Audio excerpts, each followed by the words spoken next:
Isang mayamang negosyanteng Arabo ang bumili ng isang solong ina sa isang auksyon upang magkaroon ng anak. Ngunit natuklasan niya ang isang katotohanan na lubos na nagpagulat sa kanya. Bago natin talakayin ang kwento, ibahagi muna sa mga komento kung saang lungsod kayo nanonood. Tangkilikin ang kwento, mga kaibigan. Si Fatima ay isang batang ina na nahaharap sa napakaraming pagsubok kasama ang kanyang anak na si Farid. Sa kawalan ng ibang opsyon, napilitan siyang sumali sa isang kakaibang auksyon kung saan ang mga kababaihan ay ibinebenta sa pinakamataas na bidder at ang kanilang pagsasama ay binibili ng mga mayayaman at makapangyarihang lalaki. Para kay Fatima, ito ay hindi isang kagustuhan kundi isang pangangailangan. Tahimik siyang naupo sa isang sulok ng marangyang bulwagan, labis na nabibigatan sa kalagayan niya. Ang kanyang puso ay kumakabog ng mabilis, ang bawat tibok ay sumasalamin sa kanyang takot at kawalang katiyakan para sa hinaharap. Gayunpaman, palagi niyang iniisip ang kanyang anak na si Farid na inaalagaan ng kanilang matandang kapitbahay ng gabing iyon. Ang lumalaking utang, ang banta ng pagpapaalis at ang mga gabing natutulog ng gutom si Farid ang nagtulak sa kanya sa ganitong desperadong hakbang. Ang tagapag-ayos ng kaganapan, isang lalaking nakasuot ng perpektong kasuotan at may peke ngunit maayos ng ngiti, ay lumapit upang ipaliwanag ang proseso. Manatiling kalmado, huwag kalimutang ngumiti at iwasan ang direktang pagtitig sa mga naroroon, aniya bago umalis. Ang bulwagan ay puno ng mga lalaking nakadamit ng maayos na sinusuri ang bawat babae na parang mahalagang bagay na nakadisplay. Nang marinig ang kanyang pangalan, Lot number 23, inanunsyo ng organizer ng dramatiko. Naramdaman ni Fatima ang pagtindi ng kaba sa kanyang dibdib. Sa nanginginig na mga binti, umakyat si Fatima sa entablado na maliwanag na naliliwanagan. Pansamantalang nabulag siya ng mga ilaw at ang init ng mga spotlight ay nagdulot ng pawis sa kanyang noo.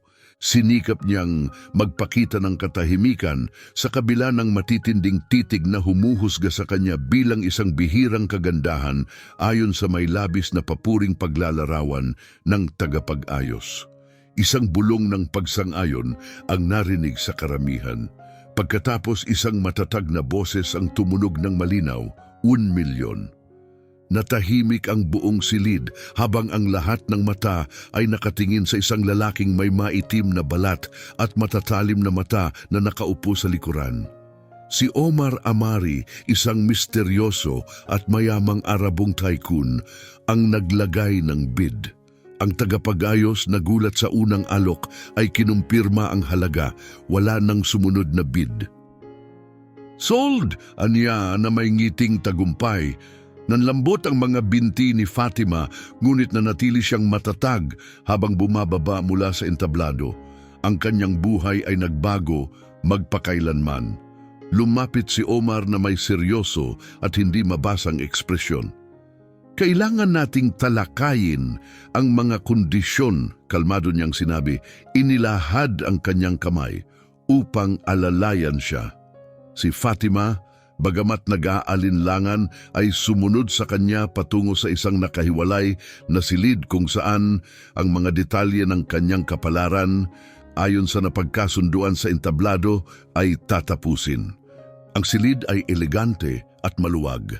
Tinuro ni Omar ang isang armchair upang siya'y maupo bago kinuha ang isang sobre mula sa mesa. Narito ang kontrata, ipinaliwanag niya. Iniabot ito sa kanya. Pakibasa ng mabuti. Nanginginig ang mga kamay ni Fatima habang sinimulan niyang basahin ang dokumento. Ang katahimikan ng silid ay nakaka-overwhelm. Ang kanyang paghinga ay naging mabigat habang binabasa niya ang pangunahing kondisyon. Gusto mo akong manganak at iwanan ng bata sa iyo? Tanong niya, nangangatog ang boses. Nakatiklop ang mga braso ni Omar at tumango ng may kasiguruhan. Kailangan ko ng tagapagmana. Kapag ipinanganak na ang bata, Aalis ka na. Malinaw ang kontrata tungkol doon. Tumayo si Fatima, puno ng galit at pangamba. Hindi ko kaya ito. Hindi ko iiwan ang sarili kong anak. Ang ekspresyon ni Omar ay naging mas mahigpit, ngunit nanatili ang kalma sa kanyang tinig.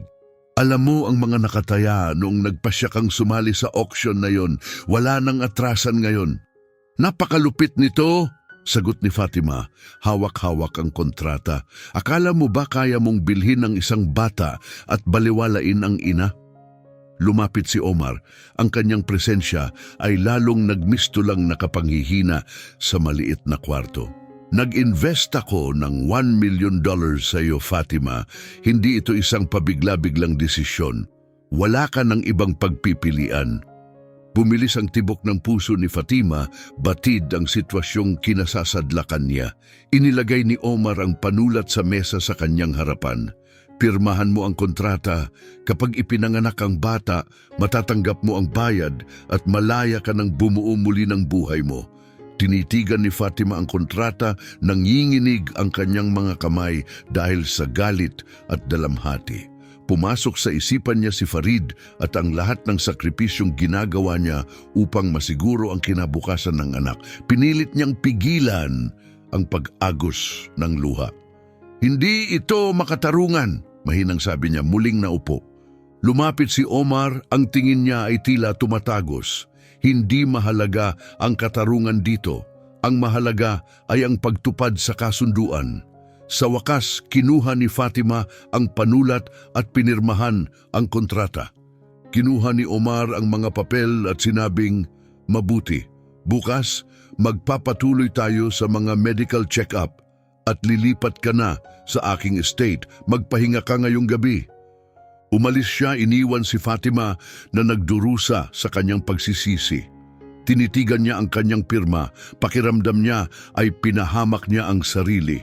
Kinabukasan, isang limusin ang naghihintay sa labas ng simpleng apartment ni Fatima. Ang pamamaalam kay Farid ay mabilis ngunit masakit. Ipinaliwanag niya na kailangan niyang magtrabaho ng malayo sa loob ng ilang panahon. Nangakong tatawag siya ng madalas hanggat maaari. Ang bata, inosente at masaya, ay kumaway ng masigla, walang kaalam-alam sa sakripisyong ginagawa ng kanyang ina. Habang nasa biyahe papunta sa mansyon, nanatiling tahimik si Fatima, nakatuon ang tingin sa pagbabago mula sa tuyong disyerto patungo sa marangyang arkitektura. Pagdating nila, ang engranding estate ay nagpatigil sa kanyang paghinga. Ang malalaking gate na bakal ay bumukas, naglalantad ng mga malinis na hardin at isang palasyo na tila galing sa isang alamat. Sinalubong siya ni Omar sa entrada, ang kanyang kilos ay kasing seryoso pa rin ng dati. Pinangunahan niya ito papasok, ipinaliwanag ang estruktura ng lugar at mga alituntunin. Igalang ang iyong pribasidad dito, ngunit inaasahan kong mahigpit mong susundin ang ating kasunduan. Sabi niya bago siya ipinakilala kay Samira, isang mabait na babae sa kalagitnaang edad. Inihatid siya ni Samira sa kanyang silid. Ang silid ay elegante, pinalamutian ng malalamlam na kulay, malayo sa kanyang dati ng kinagisnan. Sa kama, may mga kasuotan at mga gamit na inihanda para sa kanya. Kung may kailangan ka, nandito lang ako sa malapit, wika ni Samira na may magiliw ng ngiti. Nagpasalamat si Fatima, ngunit ramdam niya ang pagiging banyaga sa marangyang paligid na ito. Nang gabing iyon, habang nakatayo siya sa balkonahe at nakatanaw sa malawak na tanawin, ang kanyang mga iniisip ay nanatili kay Farid. Ang sakit ng pagkakahiwalay ay labis na nakapanghihina, ngunit kumakapit siya sa pag-asang ang sakripisyong ito ay para sa kinabukasan ng kanyang anak. Isang mahinang katok sa pinto ang pumukaw sa diwa ni Fatima. Si Omar iyon. Bukas pupunta tayo sa pinagkakatiwalaan kong doktor, maikli niyang sinabi, pagkatapos ay umalis. Tumango lang si Fatima, unti-unting bumabagsak ang kanyang determinasyon sa bigat ng kanyang mga piniling desisyon. Ngunit wala nang atrasan.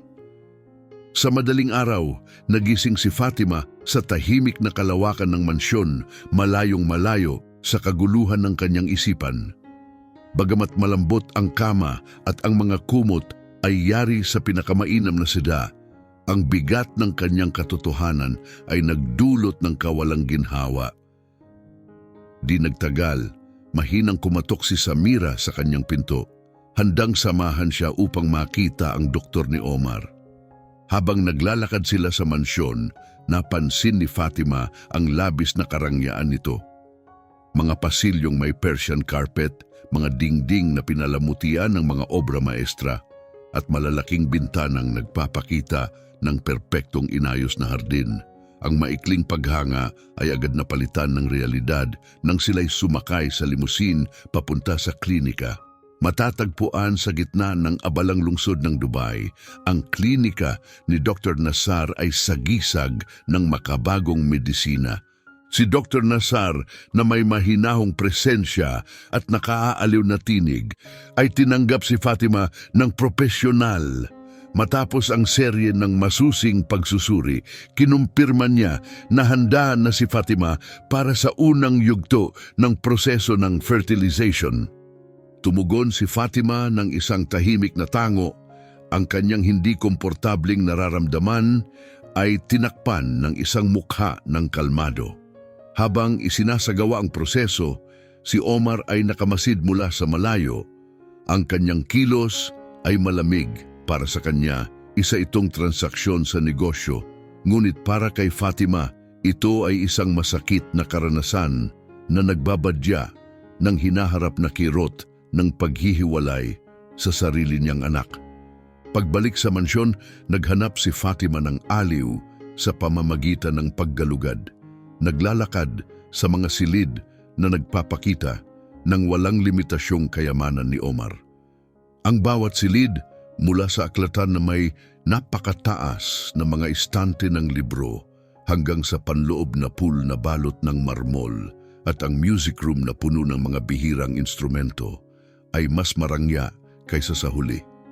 Sa kabila ng karangyaan, ramdam ang isang malinaw na kawalan na tila sumasalamin sa kalungkutan ni Omar.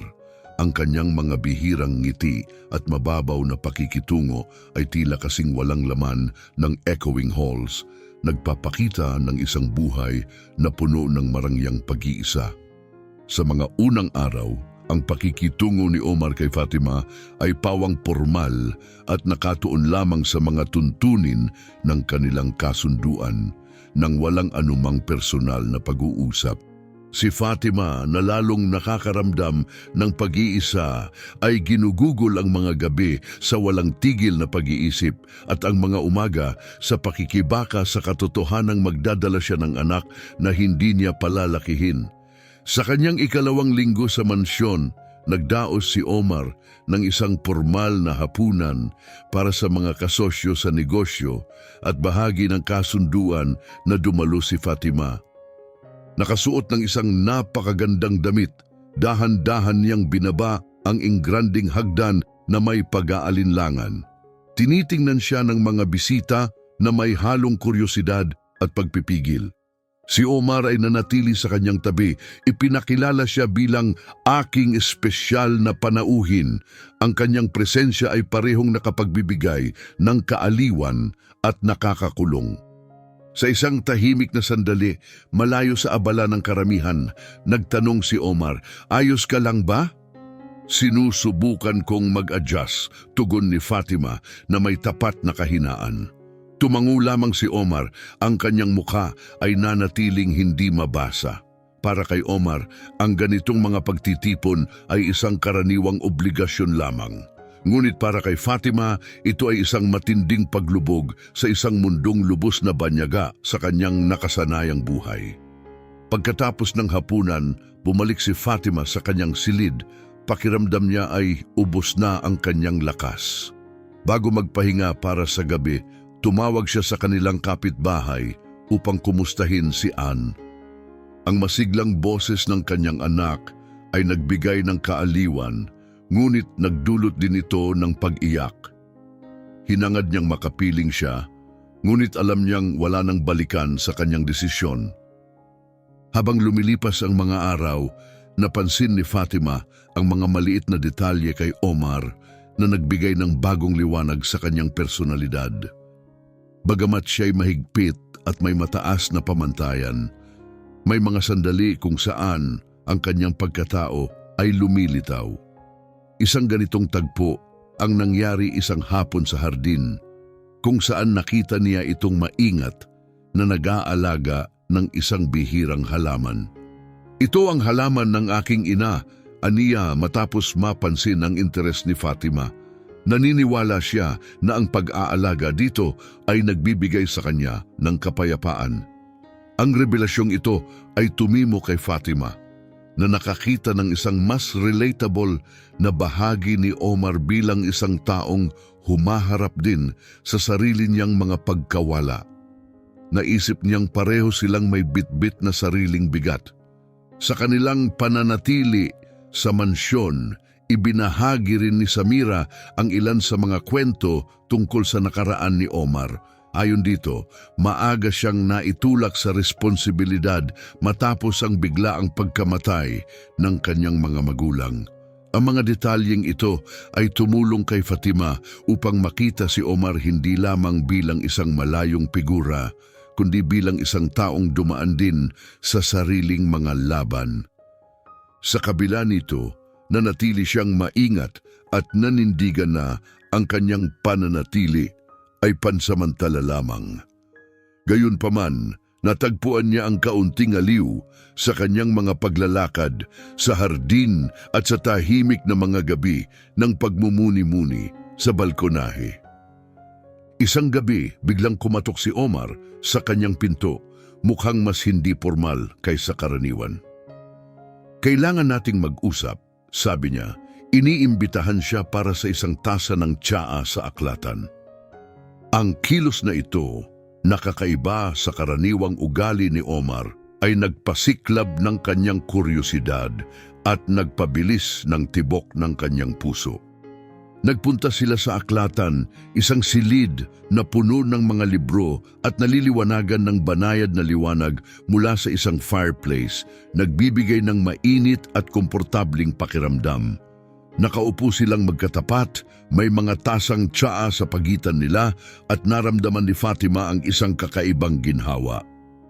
Binasag ni Omar ang katahimikan, sinabi, "Mukhang mas kampante ka na dito kumpara noong una kang dumating." Maingat na sinagot ni Fatima, "Sa tingin ko, natututo na akong mag-adjust." Pinipigilan ang sobrang pagbubunyag ng kanyang nararamdaman. Tumango si Omar, bahagyang ngumiti. Ang paghahanap ng aliw sa maliliit na bagay ay maaaring magbago ng ating pananaw. "Palagi kong pinaniniwalaan iyan," sagot ni Fatima nang mas may kumpiyansa. "Kahit sa mahihirap na panahon, may mga saglit ng liwanag." Nag-isip si Omar, ang kanyang tingin ay naging mas malalim. Madaling makalimutan iyon kapag pakiramdam mo'y nakakulong ka sa mga pangyayari. Ngunit marahil, maaari nating likhain ang sarili nating mga sandali ng liwanag kahit dito. Ang kanyang mga salita ay nagbigay ng munting pag-asa kay Fatima, nagpapahiwatig na marahil ay maaaring umusbong ang kanilang relasyon lampas sa kasalukuyang mga limitasyon. Nagpalitan sila ng mga paboritong aklat, nagtawanan sa mga kwento, at sa unang pagkakataon, naramdaman niyang gumagaan ang bigat ng kanyang dinadala. Pagkatapos ng kanilang tsaa, tumayo si Omar upang umalis, ngunit sandaling tumigil sa pintuan at tumingin sa kanya. "Salamat sa gabing ito," mahinang sabi niya. "Ito ay maganda." Tunay ang ngiti ni Fatima, ang kanyang puso'y nagpainit sa sinseridad ng kanyang tono. "Talaga na nga maganda, hindi ba?" Pag-alis ni Omar, naramdaman ni Fatima ang isang pakiramdam ng pananabik na tila nagsisimula silang pumasok sa bagong yugto ng kanilang mga buhay. Ngunit habang umalis siya, may tensyon pa rin sa hangin. Ang mukha ni Omar ay bahagyang lumambot, ngunit nanatiling may bigat ang kanyang presensya. Dapat mas maaga mo itong sinabi. Malumanay niyang sinabi. Ang pagkabigo sa kanyang mga salita ay ramdam, nagdulot ng luha kay Fatima. Napagtanto niya na ang sandaling ito ay maaaring magwakas o magpatibay sa kanilang umuusbong na koneksyon, ngunit hindi na niya kayang itago ang kanyang katotohanan. Kinagabihan inimbitahan siya ni Omar sa aklatan, kung saan ang liwanag ng lampara ay nagbigay ng mahina at solemne na liwanag na lumilikha ng isang kapaligirang parehong intimate at malungkot. Nakaupo siya sa kanyang karaniwang upuan, mga dokumentong nakalagay sa harapan niya. Masusing kong sinuri ang ating kasunduan. Direktang sabi ni Omar, walang nakasaad dito na bawal ang pagtatago ng lihim. Ngunit wala rin itong gabay kung paano natin haharapin ang sitwasyong kinalalagyan natin ngayon.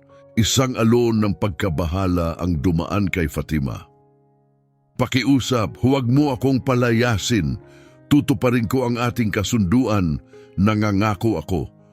Ipinakita ni Omar ang kanyang kamay upang siya'y patigilin. Hindi ko iyon iminungkahi, ngunit mahalaga ang muling pagtitiwala, Fatima. Kinuha niya ang isang dokumento mula sa folder at itinulak iyon sa kanya. Tingnan mo ito. Maaari mong bisitahin si Aan, ngunit may isang kondisyon. Hindi niya dapat malaman ang katotohanan tungkol sa ating kasunduan kahit hindi pa ngayon. Nabigla sa kanyang alok, napakurap si Fatima, hindi makapaniwala. Bakit mo ito ginagawa? Tanong niya. Ang tinig niya ay puno ng pagkakasala. Huminga ng malalim si Omar. Pinagtagpo ang kanyang mga kamay sa harapan. Nauunawaan ko kung paano mabuhay ng walang kasagutan. Gusto kong maramdaman ng iyong anak ang iyong presensya kahit panandalian lamang. Ang kanyang mga salita ay nagbunyag ng isang lalim ng kalungkutan na hindi nakita ni Fatima noon, nagbibigay sa kanya ng silip sa mga motibasyon sa likod ng kanyang madalas na malamig na pagkatao. Hindi lamang siya naghahangad ng tagapagmana, kundi isang lalaking lubos na hinubog ng kanyang nakaraan. Kinabukasan, naglakbay si Fatima upang makita si Aan. Habang dumadaan ang bawat milya, lalo siyang naiinip. Pagdating niya, ang emosyon niya'y umapaw nang tumakbo si Aan sa kanyang yakap. Masiglang sumigaw, "Mami, bumalik ka na!" sa dalisay na kagalakan. Ngumiti si Fatima, ang puso niya'y mabigat sa kaalamang pansamantala lamang ang kanilang muling pagkikita. Ginugol nila ang araw sa pagtawa at muling pagbabalik sa kanilang masasayang alaala. Ngunit habang papalapit ang dapit hapon, ang di maiiwasang pamamaalam ay sumapit. Mahigpit siyang niyakap ni Aan at nagtanong kung kailan siya babalik. "Malapit na, anak," sagot niya kahit mabigat sa kanya ang kawalan ng katiyakan sa pangakong iyon. Pagod na pagod, pisikal at emosyonal, bumalik si Fatima sa mansyon kung saan naghihintay si Omar sa sala, ang kanyang anyo'y kalmado. "Kumusta siya?" tanong niya, halatang nagmamalasakit. Bumagsak si Fatima sa sofa at naramdaman niyang nawawala ang kanyang mga depensa. Mabuti siya, masaya pa nga, pero napakahirap ng bawat pamamaalam. Tumango si Omar, nagpapakita ng malalim na pagkaunawa. Nanatili siyang tahimik, ngunit ang kanyang mga matay nagpakita ng empatiya na hindi kayang ipahayag ng salita. Sa mga sumunod na araw, nagkaroon ng banayad na pagbabago sa kanilang relasyon. Isang tahimik na pag-unawa at respeto ang pumalit sa kanilang dating pormalidad. Lalong lumitaw ang maingat na pagkatao ni Omar. At si Fatima ay natutong higit na magtiwala sa kanya. Ang mga simpleng gawain tulad ng pagsasalo sa pagkain o paglalakad sa hardin ay nagpayaman sa kanilang interaksyon. Isang gabi sa aklatan, nagbahagi si Omar ng isang personal na revelasyon. "Pumanaw ang aking ina noong bata pa ako," mahinahon niyang ibinunyag. "Ang aking ama ay malayo, abala sa kanyang trabaho. Napilitang pasanin ko ang mga responsibilidad bago ko pa ito maunawaan. Tahimik na pinagmasdan siya ni Fatima, nauunawaan ang bigat ng pagbabahagi ng ganitong detalye. Mahirap, pag-amin niya, ngunit hinubog ako nito. Sa kabila ng lahat, palagi kong nararamdaman na may kulang. Ang likas na reaksyon ni Fatima ay aliwin siya, ngunit naramdaman niyang pinanatili ni Omar ang ilang harang. Gayunpaman, ang sandaling iyon ng kahinaan ay naglapit sa kanilang dalawa. Habang lumilipas ang mga buwan, ang kanilang relasyon ay unti-unting umunlad mula sa isang simpleng kasunduan patungo sa isang ugnayang may tunay na respeto at paghanga. Unti-unting nakita ni Fatima si Omar hindi lamang bilang isang makapangyarihang figura, kundi bilang isang taong may kakayahang maging mabuti at maalalahanin. Samantalang si Omar ay natuklasan kay Fatima ang tibay at empatiya na hindi niya inaasahan. Bagamat malinaw sa kanila ang nagtatakdang oras ng kanilang kasunduan, patuloy nilang tinatahak ang kanilang paglalakbay ng magkasama. Ang bagong init sa pagitan nila ay unti-unting nagpapalambot sa mga dating mahigpit na hangganan ng kanilang kontrata. Nagbago ang atmosfera sa mansyon, ang dating tensyon ay napalitan ng tahimik na pagkakaisa. Ngunit ang mga pangunahing termino ng kanilang kasunduan ay nanatiling anino sa kanilang umuusbong na ugnayan.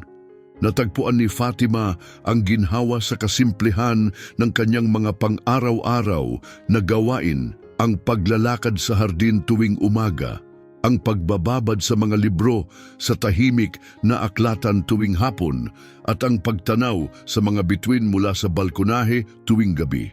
Gayunpaman, ang mga alaala ng kanyang anak ay nananatiling buhay sa kanyang isipan. Ang tinig nito'y tila laging bumabalik sa kanya.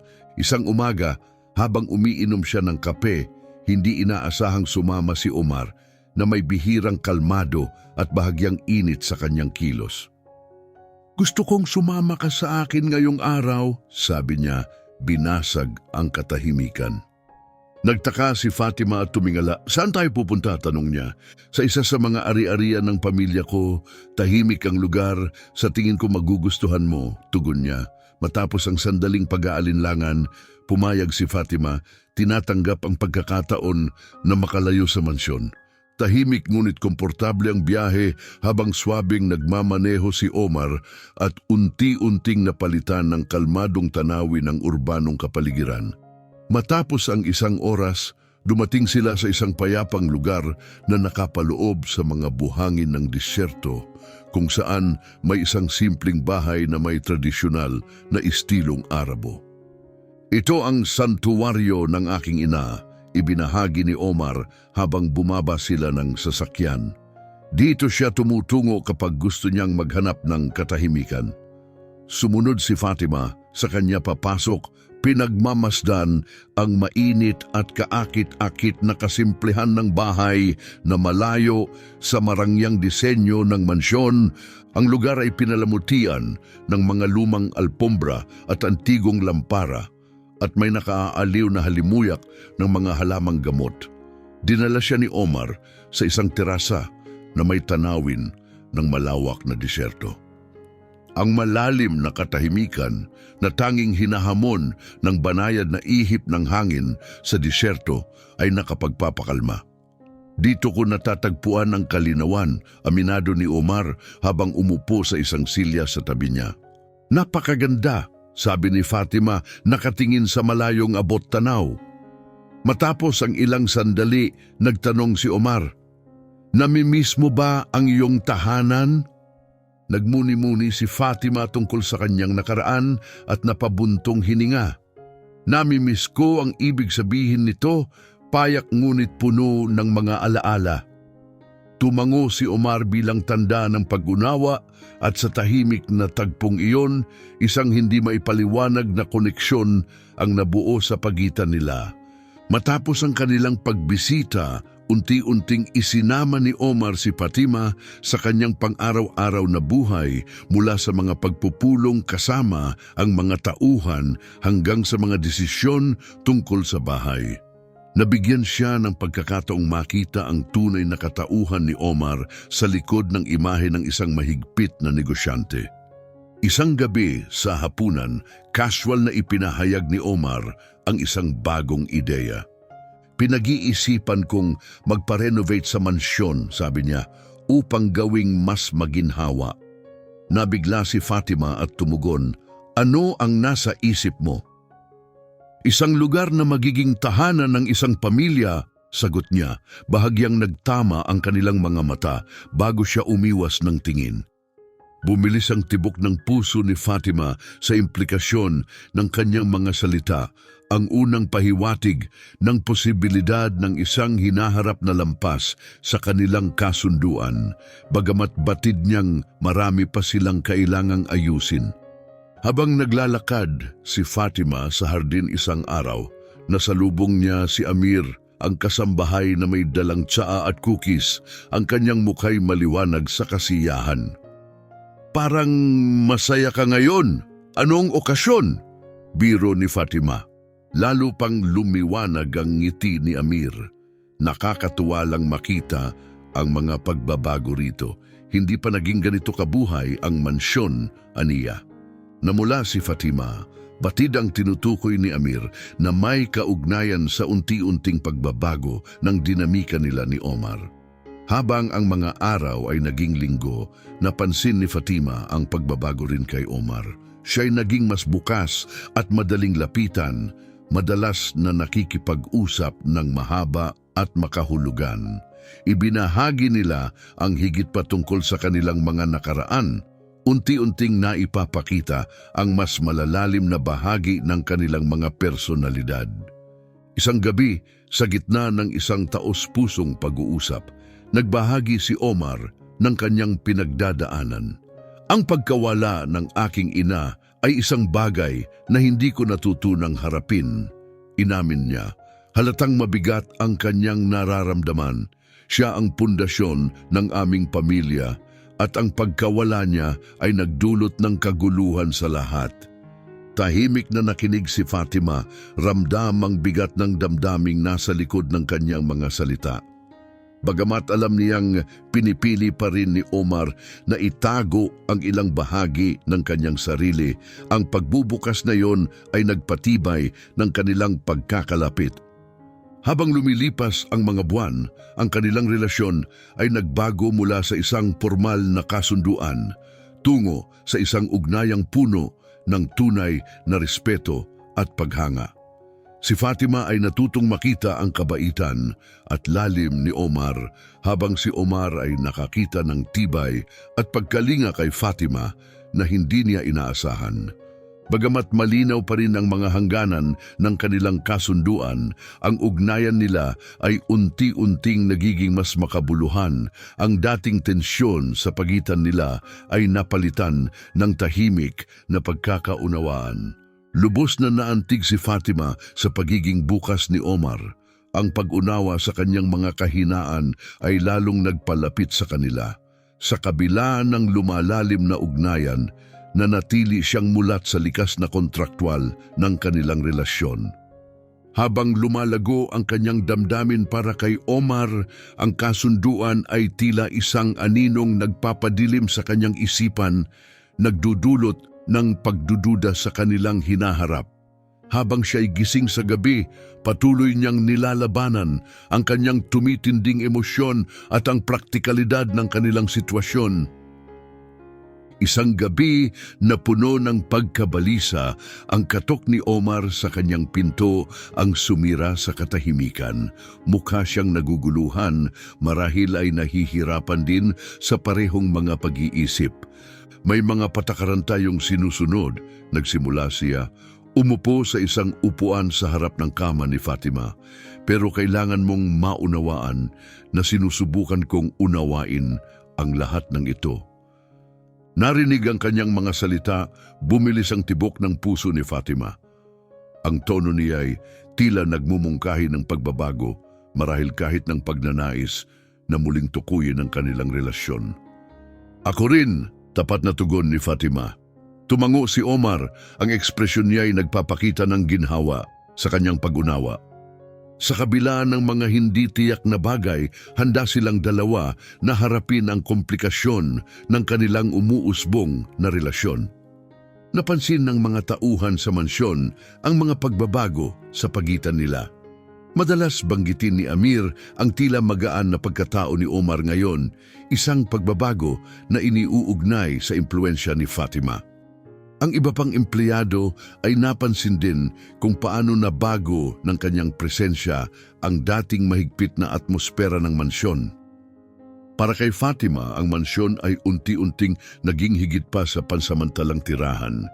Ito'y nagsimulang maging lugar kung saan aktibo siyang humuhubog ng kanyang hinaharap, kahit hindi pa tiyak kung ano ang darating. Tuwing gabi, habang nakatingin siya sa mga bituin, nauunawaan niya na siya at si Omar ay papalapit sa isang mahalagang sandali. Ang kanilang koneksyon na orihinal na tinukoy ng kasunduan ay lumalago patungo sa isang mas personal at hindi inaasahang anyo. Isang araw, upang magbigay ng kaunting normalidad sa kanilang routine, pumasok si Fatima sa opisina ni Omar na may dalang tray ng kape. Napatingala si Omar, bahagyang nagulat ngunit halatang natutuwa. Naisip kong kailangan mo ng pahinga, biro ni Fatima, magaan ang tono. Saglit siyang pinagmasdan ni Omar bago siya pasalamatan. Sa mga nakaraang araw, mahirap mag-concentrate. Pag-amin niya nang umupo si Fatima sa tapat niya. May kinalaman ba ito sa trabaho? Tanong ni Fatima. Umiling si Omar. Hindi, maraming iniisip, sagot niya. Naramdaman sa hangin ang bigat ng kanilang hindi sinasabing damdamin na bagamat hindi binibigkas ay malinaw na naroon. Binasag ni Fatima ang katahimikan. Sa tingin mo ba tama ang mga desisyon na nagawa mo? Lumambot ang tingin ni Omar, naglalarawan ng halo ng pag-aalinlangan at pagmumuni-muni. Ang pragmatismo ang gumabay sa akin pero minsan, iniisip ko kung ang pagiging mahigpit ko ay naging hadlang para makamit ang talagang mahalaga, pagtatapat niya. Naramdaman ni Fatima ang mas malalim na koneksyon, lalo na't si Omar ay tila inamin na ang kanilang relasyon ay maaaring may mas malalim na kahulugan kaysa sa negosyo o tungkuling pampamilya lamang. Habang sinisimulan ni Omar na isama si Fatima sa iba pang aspeto ng kanyang buhay, tulad ng mga pulong sa negosyo at mga sosyal na okasyon, ang kanilang relasyon ay nagkaroon ng bagong dimensyon. Sa isang charity dinner, ipinakilala siya ni Omar bilang kanyang kasamahan na nagdulot ng mga bulong sa mga bisita. Bagamat tila walang pakialam si Omar sa mga usapan, naramdaman ni Fatima ang bigat ng publikong pagsusuri. Okay ka lang ba? Tanong ni Omar, napansin ang kanyang hindi pagkakampante at ginabayan siya sa isang tahimik na lugar. Nag-a-adjust pa, sagot niya, may bahagyang ngiti. Sandaling hinawakan ni Omar ang kanyang kamay, nagbibigay ng katiyakan. Nandito ako, anya ang kanyang presensya'y nakaaliw. Habang lumalapit sila sa isa't isa, mas maraming ibinahagi si Omar tungkol sa kanyang nakaraan, ang kanyang mga inaasahan mula sa pamilya at ang mga presyon ng pagpapanatili ng kanilang pamana. Sa kabilang banda, naging bukas si Fatima tungkol sa kanyang buhay, ang saya at mga hamon ng pagiging ina at ang paghahanap ng maliliit na kasiyahan sa gitna ng kahirapan. Nakikinig si Omar ng may tunay na interes. Ipinapakita ang isang panig ng kanyang sarili na mas maunawain at makatao. Sa pamamagitan ng kanilang mga karanasan at pagbabahagi, natagpuan nina Fatima at Omar hindi lamang ang isang kasamahan, kundi isang tagapagtiwala, unti-unting nabubuo ang isang ugnayan na lampas sa formalidad ng kanilang unang kasunduan. Habang tinatahak nila ang bagong landas na ito, parehong mulat sa potensyal ng mas malalim na koneksyon, ngunit parehong nag-aalinlangan kung saan ito hahantong. Habang naglalakad sila sa hardin na naliliwanagan ng liwanag ng buwan, biglang huminto si Omar. "Fatima, may isang bagay akong napagtanto dahil sa iyo," kanyang inamin. Nagulat si Fatima at tumingin pataas sa kanya. "Ano iyon?" Tinitigan siya ni Omar sa mga mata, na ang buhay ay higit pa sa pagtupad ng mga tungkulin at pagsunod sa mga kasunduan. Minsan, kailangan mong buksan ang sarili mo sa mga bagong posibilidad. Kumabog ang puso ni Fatima, isang halo ng tuwa at pag-aalala.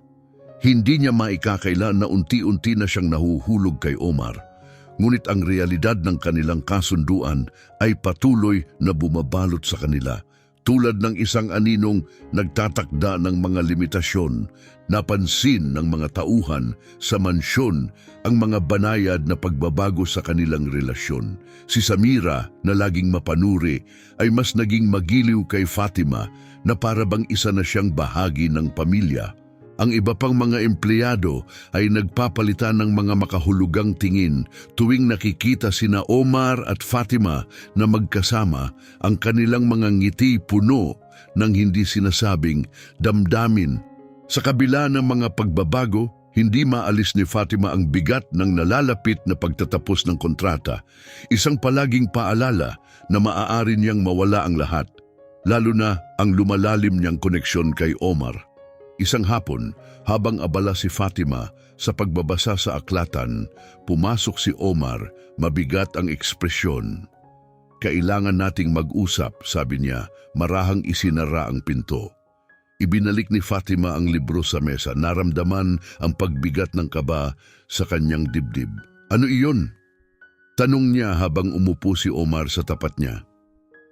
Pinagtagpo ni Omar ang kanyang mga daliri, seryoso ang kilos. "Kailangan nating pag-isipan ang ating hinaharap. May nakasaad sa kontrata tungkol sa mga bagay na magaganap pagkatapos ng kapanganakan, pero naniniwala akong nalampasan na natin ang mga terminong iyon." Napahinto si Fatima, ramdam ang kahalagahan ng usapang ito. "Ano ang ibig mong sabihin?" tanong niya, halos pabulong. "Ang ibig kong sabihin, ayokong matapos ang ating relasyon kasabay ng kontrata. Gusto kong humanap tayo ng paraan upang manatili tayo sa isa't isa," hayag na pahayag ni Omar. Naramdaman ni Fatima ang pag-asang sumiklab, ngunit maingat siyang hindi padalhin ng kanyang emosyon. "At paano mo nakikita ang mangyayaring iyon?" tanong niya. Malinaw ang sagot ni Omar. "Kailangan nating pag-isipan kung paano natin maisasakatuparan ito magkasama." Sinipsip ni Fatima ang kanyang sinabi, isang halo ng pag-asa at pagkamakatotohanan ang bumalot sa kanya. Sa mga araw na sumunod, mas tapat nilang tinalakay ang kanilang mga takot, mga pangarap at ang mga praktikal na aspeto ng kanilang damdamin. Pinayagan ni Fatima ang sarili niyang mangarap ng isang buhay kasama si Omar na kasama ang kanyang anak, habang si Omar naman ay sinimulang isaalang-alang ang ideya ng isang tunay na pamilya, isang konsepto na hindi pa niya lubos na pinagnilayan noon. Sa kabila ng mga hamon, tulad ng mga inaasahan ng pamilya ni Omar at ang pag-a-adjust ni Fatima sa bagong realidad, nakahanap sila ng lakas at kaaliwan sa kanilang relasyon. Isang tahimik na gabi, habang pinagmamasdan nila ang mga bituin mula sa terasa, biglang humarap si Omar kay Fatima na may taos-pusong pagtatapat. "Hindi ko naunawaan kung ano ang ibig sabihin ng pag-ibig hanggang nakilala kita," sabi niya. Naluha si Fatima, ngunit sa pagkakataong ito, luha ito ng kasiyahan. Napagtanto niya sa kabila ng mga kawalang katiyakan at mga pagsubok na isang pambihirang pagmamahal ang umusbong sa pagitan nila. Ang mansyon na dating simbolo ng pansamantalang kasunduan ay nagsimulang maging isang tunay na tahanan at ang kanilang relasyon na unti-unting nabuo ay tila mas matatag kaysa sa anumang kontrata na una nilang nilagdaan. Sa ginintuang liwanag ng dapit hapon, naghanap si Fatima ng kapayapaan sa harap ng piano sa music room, isang lugar na naging kanlungan niya. Dahan-dahang dumampi ang kanyang mga daliri sa mga teklado, gumuhit ng isang malungkot na himig na sumasalamin sa kanyang kasalukuyang nararamdaman. Tahimik na pumasok si Omar, ang presensya niya'y nagbigay ng ibang damdamin sa silid. "Natuto ka bang maglaro ng piano, mag-isa?" tanong niya, sinira ang dumadaloy na melodiya. Nagulat si Fatima, ngunit ngumiti ng bahagya. "Hindi, ang nanay ko ang nagturo sa akin noong bata pa ako. Ito ang paraan namin ng pagkonekta, lalo na sa mahihirap na panahon." Tumango si Omar at umupo sa tabi niya sa bangko ng piano, pinagmamasdan ang kanyang mga daliri habang muling gumalaw ang mga ito sa mga teklado. "Napakagaling mo," bulong niya. Makapal ang hangin ng mga hindi sinasabing damdamin habang tumutugtog si Fatima. Ang musika niya ay pumuno sa mga agwat ng kanilang usapan. Sa wakas, binali ni Omar ang katahimikan, tila nagmumuni-muni. "Marami akong iniisip tungkol sa ating mga pag-uusap at sa kung ano ang nagdala sa atin dito," sabi niya, na nag-udyok kay Fatima na tumigil sa pagtugtog at harapin siya. Naramdaman ang bigat ng kanyang mga salita. "At ano ang napagtanto mo?" tanong niya, kalmado ang boses sa kabila ng mabilis na tibok ng kanyang puso. Malalim na bumuntong hininga si Omar, maingat na pinipili ang kanyang mga salita. "Hindi ko maikakaila ang mga damdaming nabuo sa pagitan natin, ngunit alam ko rin na ang aking nakaraan at ang mga inaasahan ng aking pamilya ay malalaking hadlang." Ang pahayag na ito na bihirang marinig mula kay Omar ay nagbigay kay Fatima ng hudyat na mas seryosong hinaharap ni Omar ang kanyang mga panloob na salungatan kaysa dati. Kinagabihan, habang naglalakad sila sa hardin, ang katahimikan ng paligid ay matalim na tumaliwas sa tensyon ng kanilang pag-uusap. "Ang aking ama ay isang mahigpit na tao, nakatuon sa pagpapanatili ng dangal ng pamilya. Higit sa lahat," ibinahagi ni Omar, "ang kanyang boses ay may halong respeto at sama ng loob. Pagkatapos ng pagkamatay ng aking ina, lalo siyang naging malayo, naubos ang atensyon sa kontrol at pagsunod sa kanyang mga plano." Tahimik na nakinig si Fatima, ramdam ang kirot ni Omar. "Iyon ba ang dahilan kung bakit pakiramdam mo'y kailangan mong magkaroon ng tagapagmana?" tanong niya ng mahinahon. Sandaling huminto si Omar, tumingin sa kanya at ang kanyang mga matay nagpakita ng bahagyang kahinaan. "Bahagi noon, pero sa tingin ko rin, ito'y dahil palagi kong kinatatakutan ang pagiging mag-isa." Ang pag-amin ni Omar ng ganoong personal na takot ay tumimo kay Fatima. Nagpapaalala ito sa kanya na sa likod ng kanyang maayos na panlabas na anyo ay isang masalimuot at malalim na damdaming tao. Kinabukasan, iminungkahi ni Omar ang isang paglalakbay sa disyerto, isang lugar na inilarawan niyang nagbibigay sa kanya ng kalinawan. Habang tinahak nila ang malawak, bukas na buhanginan, narating nila ang isang oasis, isang berdeng hiyas sa gitna ng tigang na tanawin. Ang oasis na ito ay nagpapaalala sa akin na ang buhay ay nagpapatuloy kahit sa pinakamatitinding kalagayan, sabi ni Omar habang naglalakad sila sa gilid ng tubig. Habang nakaupo sa ilalim ng isang puno ng palma, nagpatuloy siya. "Lubha akong naubos sa nakaraan at sa inaasahan ng iba na nakalimutan kong isaalang-alang kung ano talaga ang gusto ko." Naantig sa kanyang pagmumuni-muni, tinanong ni Fatima, "At ano ang gusto mo ngayon?" Tinitigan siya ni Omar ng taimtim at sumagot, "Gusto kong mamuhay ng iba." Gusto kong bumuo ng isang bagay na totoo na hindi dinidiktahan ng mga kontrata o tradisyonal na inaasahan. Nabuhay ang damdamin ni Fatima sa kanyang mga salita na sumasalamin sa kanyang sariling mga hangarin, ngunit pinipigil ng realidad ng kanilang sitwasyon. Pagbalik sa mansyon, tila pumasok na sila sa isang bagong yugto ng kanilang relasyon, punong-puno ng pag-unawa at potensyal, ngunit nanatili pa rin ang mga hindi nalulutas na usapin. Habang nakahiga sa gabi, iniisip ni Fatima ang tungkol sa kanyang anak at sa hinaharap.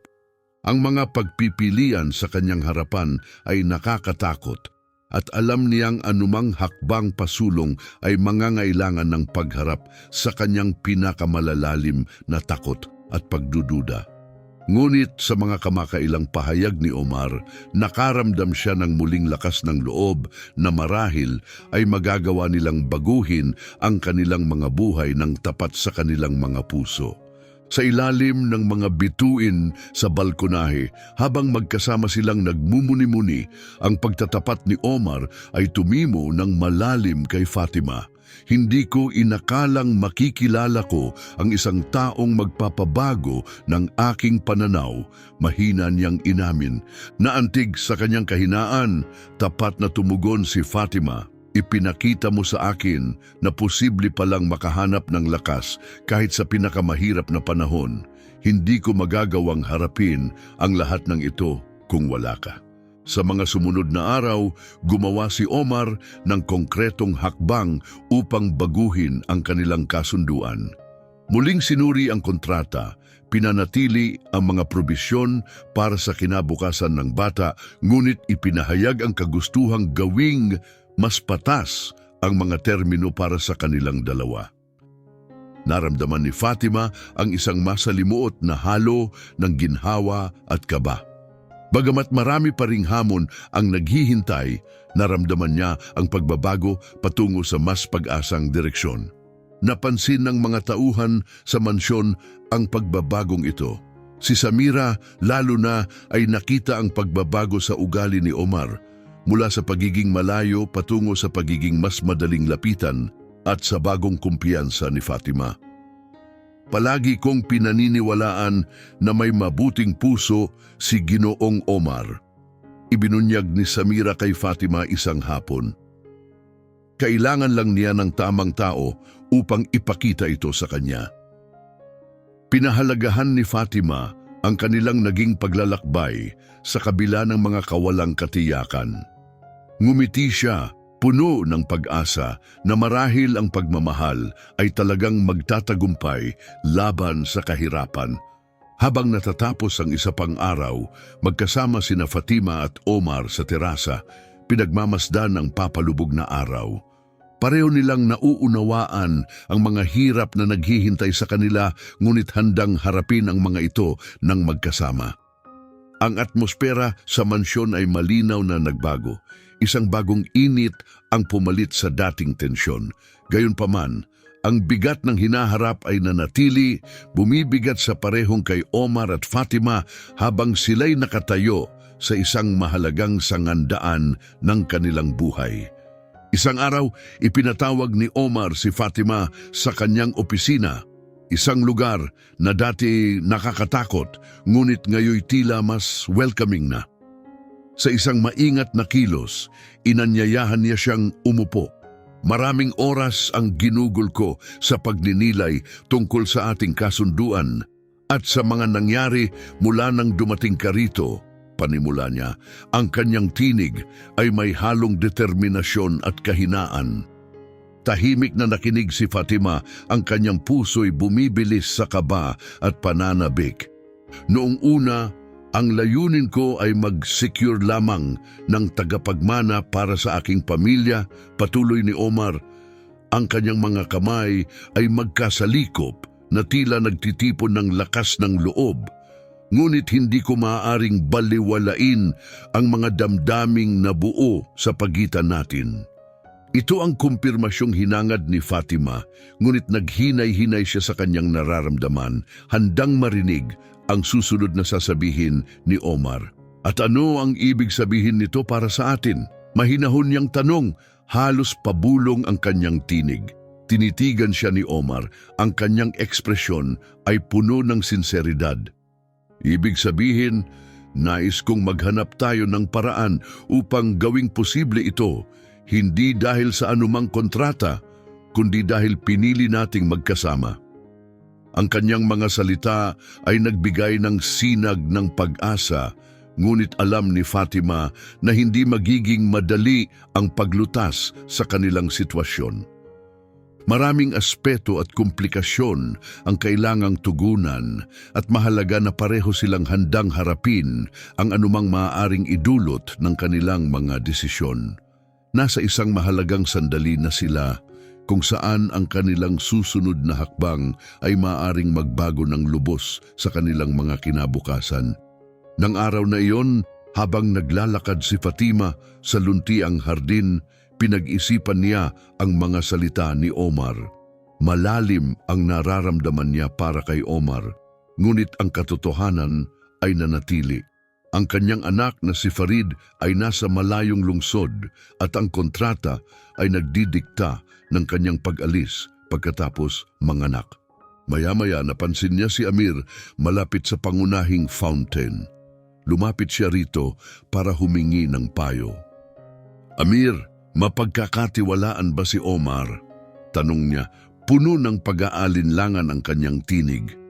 Bahagyang nabigla si Amir, ngunit matapat na sumagot. Si Omar ay isang mapagkakatiwalaang tao na tumutupad sa kanyang mga pangako. Ngunit tao rin siya, Fatima, naghahanap ng balanse sa pagitan ng kanyang damdamin at obligasyon.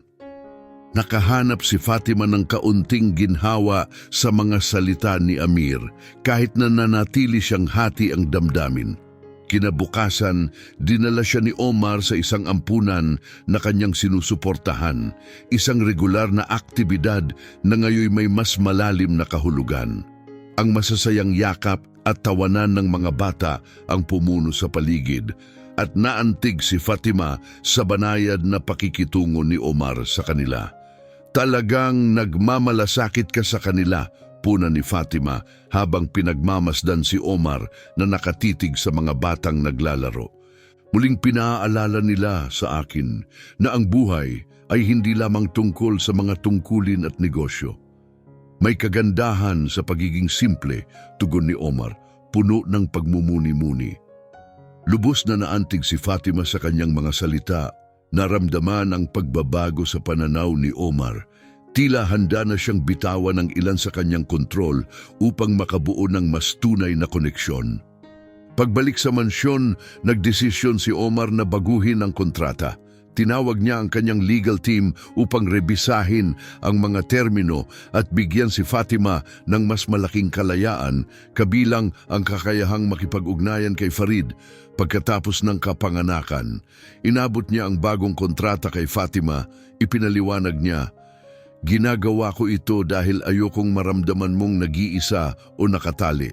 Umaasa akong pipiliin mong manatili dahil sa tiwala, hindi obligasyon." Napaluha si Fatima, ngunit sa pagkakataong ito, luha ng ginhawa at pasasalamat ang bumalot sa kanya. Habang lumilipas ang panahon, lalong lumalim ang relasyon nina Omar at Fatima. Ang kanilang mga interaksyon na dating formal at mahigpit ay naging mas malaya at tapat habang nagbabahagian sila ng mga personal na kwento at pangarap. Unti-unting binubuo ang pundasyon para sa kanilang hinaharap. Isang gabi, habang nagpapahinga sa terasa, binanggit ni Omar ang isang bagong ideya. "Fatima, gusto kong makilala si Farid."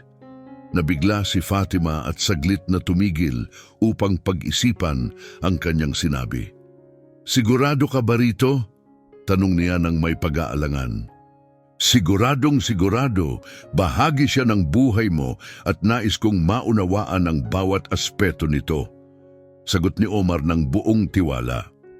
Naantig sa kanyang inisyatibo, nag-init ang puso ni Fatima sa kanyang kilos. Ang kanilang paglalakbay upang makilala si Farid ay puno ng kaba at pananabik. Bagamat nanatiling kalmado si Omar, naramdaman ni Fatima ang kanyang nerbiyos. Pagdating nila, mabilis na tumakbo si Farid papunta sa yakap ni Fatima, masiglang sumisigaw, "Mami!" Habang si Omar ay nakatingin lamang, ang kanyang mukha ay puno ng lambing at isang ngiti. Nang ipakilala ni Fatima si Omar kay Farid, tiningnan siya ng bata ng may kuryosidad. "Kaibigan ka ba ng mama ko?" Tanong niya ng may inosenteng mga mata.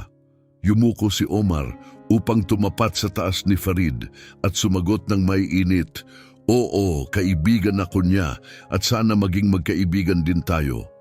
Ang nangiti ni Farid ay nagbigay ng ginhawa kay Fatima, nagsanib ang kaluwagan at kaligayahan. Ang kanilang pag-uusap ay tila natural at malinaw na komportable si Farid sa presensya ni Omar. Pagbalik sa mansyon, nakaramdam si Fatima ng malaking pagbabago. Hindi na niya binubuo ang relasyon nila ni Omar batay sa isang kontrata kundi sa mutual na tiwala at taos-pusong damdamin. Ngunit napansin niyang ang kanilang landas patungo sa hinaharap ay mangangailangan ng tapang at pasensya. Isang gabi ng mga bituin, hawak ang kamay ni Fatima, ipinahayag ni Omar, "May mga hamon pa sa hinaharap, ngunit nakahanda akong gawin ang lahat ng kailangan upang magtagumpay ito." Pumuno ng pag-asa ang puso ni Fatima at talagang nakumbinsi siya sa unang pagkakataon na ang isang pinagsaluhang hinaharap ay abot kamay. Ang buhay sa mansyon ay nagiging pamilyar na, ngunit ang koneksyon nila ni Omar ay patuloy na umuusbong, lalo na matapos ang pagbisita ni Farid. Mas naging masigasig si Omar, mas nakikinig, na parang nagsisimula niyang maunawaan ang kabuuan ng buhay ni Fatima bago siya dumating. Habang nagkakape sa terasa isang umaga, biglang nagtanong si Omar, "Sa tingin ko, dapat dito tumira si Farid." Ang tono niya ay kalmado at tiyak. Nagulat si Leia, "Talaga?" Tanong niya habang binibigyan ng oras ang ideya. "Oo, kung gusto natin talagang magbuo ng buhay na magkasama, dapat bahagi siya nito mula sa simula." Ang puso ni Leia ay mabilis na tumibok sa ideya ng pagkakaroon ng anak malapit sa kanya, ngunit ang mga alalahanin ay nagtakip sa kanyang isipan. "Paano naman ang kontrata?" Maingat niyang tanong. Humugot si Omar ng malalim na hininga. "Ang kontrata ay maaaring baguhin. Sisiguraduhin nating susuporta ito sa presensya ni Farid dito ng walang kompromiso." Nahulog sa katahimikan si Leia sa pagiging handa ni Omar na baguhin ang kanyang mga plano para sa kanya. Agad na nagsimula ang mga plano para sa paglipat ni Farid at inutusan ni Omar si Amir na maghanda ng isang kwarto na sumasalamin sa mga suhestyon ni Leia, isang espasyo na malugod at may alaala ng dating tahanan ni Farid. Sa araw ng pagdating ni Farid, ramdam ni Leia ang kaba. Nang tumakbo si Farid patungo sa kanyang mga bisig habang papasok sila sa mga pintuan ng mansyon, niyakap siya ni Leia ng mahigpit. Ang kanyang mga galaw ay protektibo. "Malaki ang lugar na ito, Mama," sigaw ni Farid habang tinitingnan ang malawak na paligid. Pinanood ni Omar mula sa malayo bago lumapit at yumuko upang batiin si Farid. "Maligayang pagdating, Farid. Sana maghanap ka ng kaligayahan dito," sabi niya. Iniabot ang kamay. Mahiyang iniabot ni Farid ang kanyang kamay. "Salamat po, sir." Ang ngiti ni Omar ay banayad, ngunit tapat, at kitang-kita ang kanyang mga pagsisikap na makipag-ugnayan.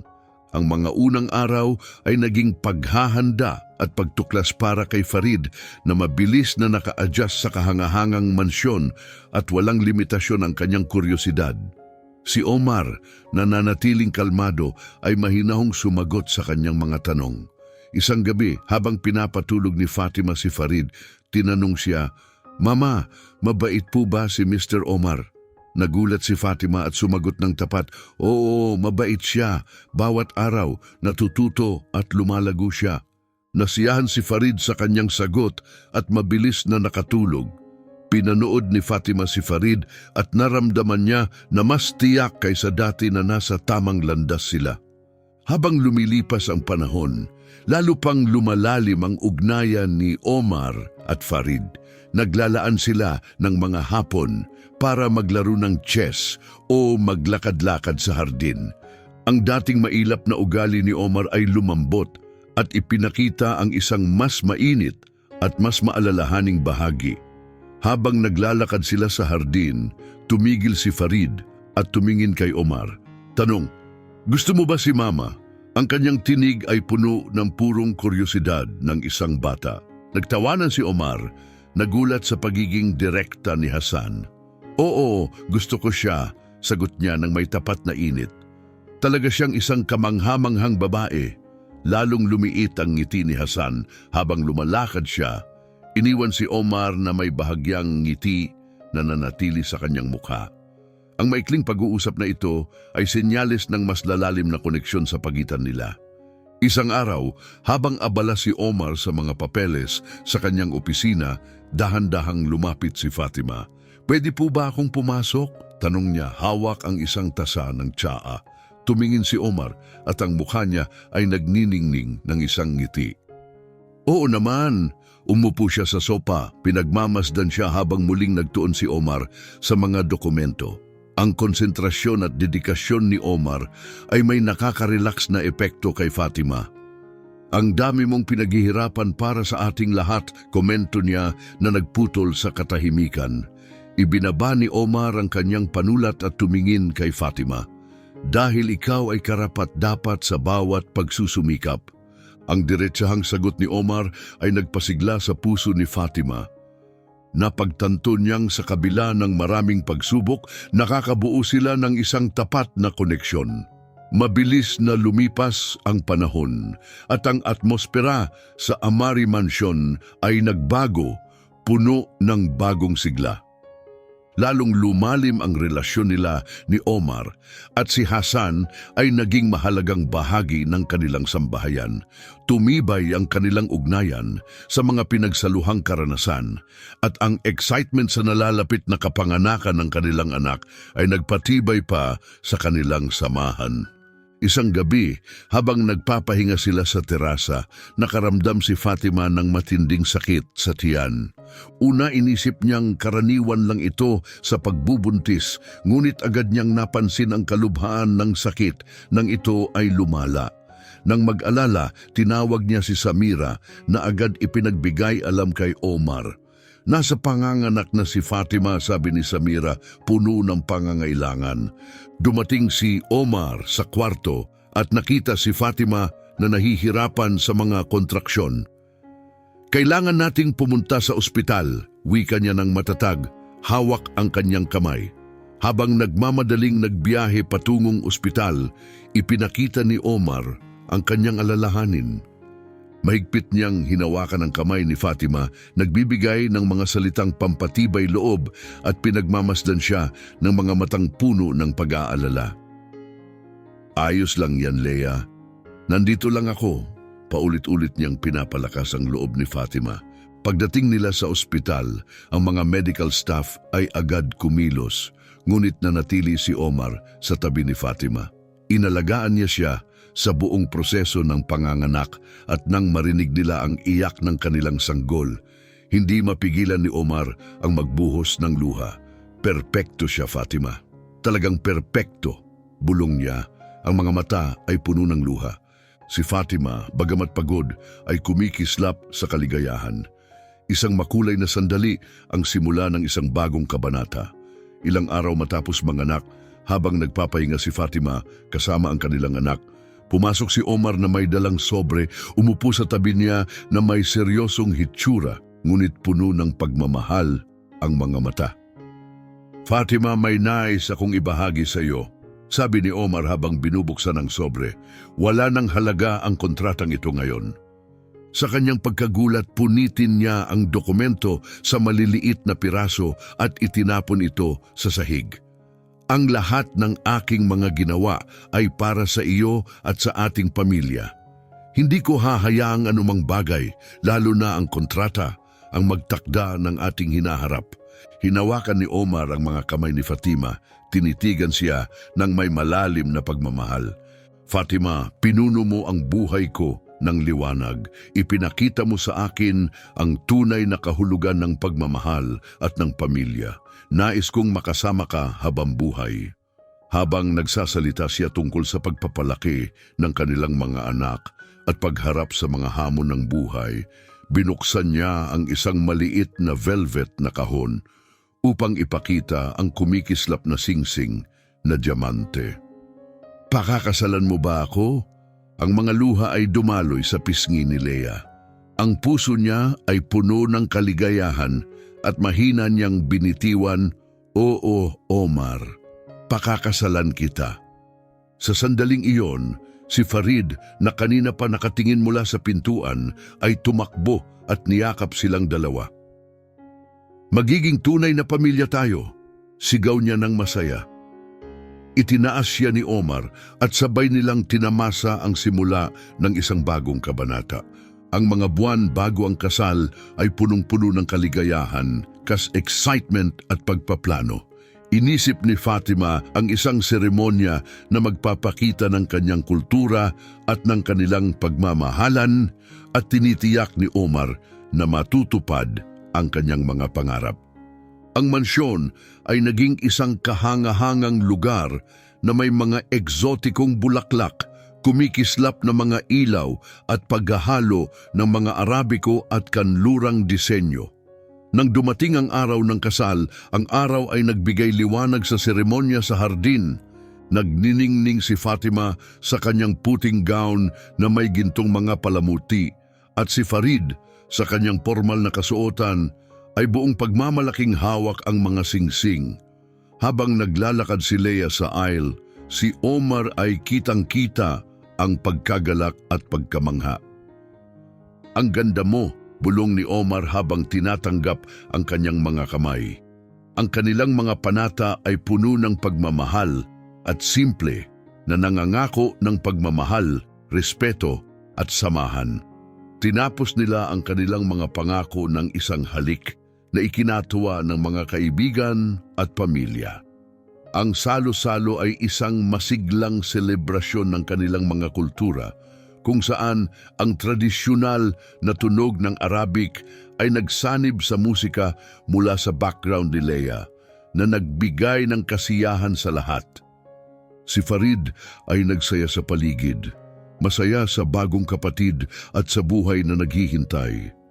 "Ito ang lahat ng pinapangarap ko," sabi ni Leia, pinagmamasdan ang kasiyahan sa kanyang tabi. "At ito pa lang ang simula," sagot ni Omar, hinawakan ang kanyang kamay. Habang nagtatapos ang gabi sa ilalim ng mga bituin, nagsayaw sina Omar at Fatima kasama ang mga mahal nila sa buhay, na ang kanilang pagmamahal ay tumatag sa lahat ng pagsubok. Isang angkop na pagtatapos sa isang paglalakbay na nagsimula ng hindi inaasahan, ngunit naging isang malalim na kwento ng pagmamahal. Habang naglalaro si Farid sa tabi, nagpalitan ng tingin sina Omar at Fatima na puno ng pangako para sa kanilang hinaharap, tiwala sa kanilang pagmamahal, pagkakaisa at lumalagong pamilya na kanilang pinahahalagahan. Sa ilalim ng kumikinang na mga bituin ng disyerto, natagpuan ang maganda nilang resolusyon, isang bagong simula na puno ng pag-asa, pagmamahal at kaligayahan. Ano ang inyong opinyon?